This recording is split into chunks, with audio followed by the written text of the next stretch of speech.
Deep inside the green forests of Sri Lanka lived a huge male Asian elephant. Once he was the leader of his herd, the strongest and the wisest. But many years ago an injury separated him from his family, and since then he wandered alone. Now his body was breaking down. His left hind leg had become swollen and red. The swelling grew so big, it looked like a heavy coconut attached to his skin. Slowly pus began to drip, carrying a terrible smell that even animals avoided. Each step was torture.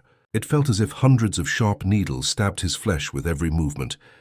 The giant, who once walked with pride, now dragged himself slowly through the forest. Hunger made him weak, thirst made him dizzy, and fever burned through his body. One afternoon the elephant could no longer fight. With a deep groan he collapsed under the tall trees. His heart knew the truth. Without help, death would soon arrive. In his pain and desperation, the elephant did something no wild giant usually does. He turned to humans. With all his strength he walked out of the forest and onto the edge of a small town.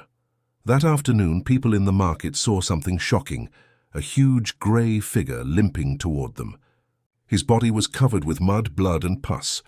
His eyes were red with pain, not anger, but the townspeople were afraid.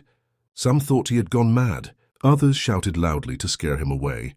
Stones were thrown and sticks were raised. Wounded and bleeding, the elephant did not fight back. He only staggered and stumbled until he collapsed in a grassy corner near the town.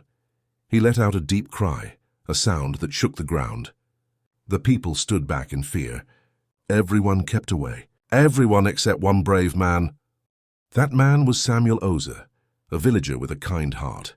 He looked closely and noticed something others did not. The elephant was not angry, but sick and trembling. Samuel quickly pulled out his phone and called the forest ranger hotline. Soon the sound of a jeep echoed through the town. It carried forest rangers and veterinarians ready to help. At the front was Chief Ranger Joseph Matile, a man who had spent his life protecting wildlife. Beside him was Dr. Amara Kenyi, a skilled veterinarian for large animals. When they approached, the elephant lay still on the grass, his eyes heavy with despair. Joseph whispered, "He came here because he trusts us. Without help he will not survive." The villagers grew silent. Shame filled their hearts for chasing away a creature that was only asking for help. Joseph quickly took charge. He ordered everyone to clear the area and prepare medicine, bandages, and clean water. His voice was firm. "We will save him here. He deserves to live." Dr. Amara suggested anesthesia to calm the elephant, but Joseph shook his head. "He knows we want to help. Let us trust him." Slowly, Joseph walked forward and held the elephant's trunk. He spoke softly, words the elephant could not understand, but a tone he could feel. The elephant gave a faint snort, as if saying, "I trust you." With sharp knives, the team carefully cut open the abscess. Instantly, thick pus burst out, and the smell was unbearable. Some villagers covered their faces, but no one stepped back. They cleaned the wound, washed it with medicine, and wrapped it in thick white bandages. Even Samuel joined in, holding water and wiping the giant's leg. For the first time, the elephant's eyes showed peace. He lay quietly, comforted by the touch of human kindness. When the treatment was done, the villagers brought piles of sugarcane, ripe bananas, and buckets of fresh water. The elephant, weak but grateful, stretched out his trunk and slowly began to eat. Many villagers cried to see such a mighty creature, so broken, yet still gentle. That night, campfires glowed around him. The people guarded him, watching his chest rise and fall with every breath. Dr. Amara checked his pulse, his wound, and his temperature through the long, dark hours. By dawn, a cool mist covered the grass. Suddenly, Samuel shouted in excitement, "He's standing up." With great effort, the elephant pushed himself up on 3 legs. He wobbled, then stood tall. Cheers filled the air and tears rolled down the villagers' faces. Slowly, he lifted his trunk to the sky and gave a long, deep trumpet. It sounded like a farewell, a thank you, and a blessing all at once. Then he gently lowered his head toward Joseph, a silent bow of gratitude.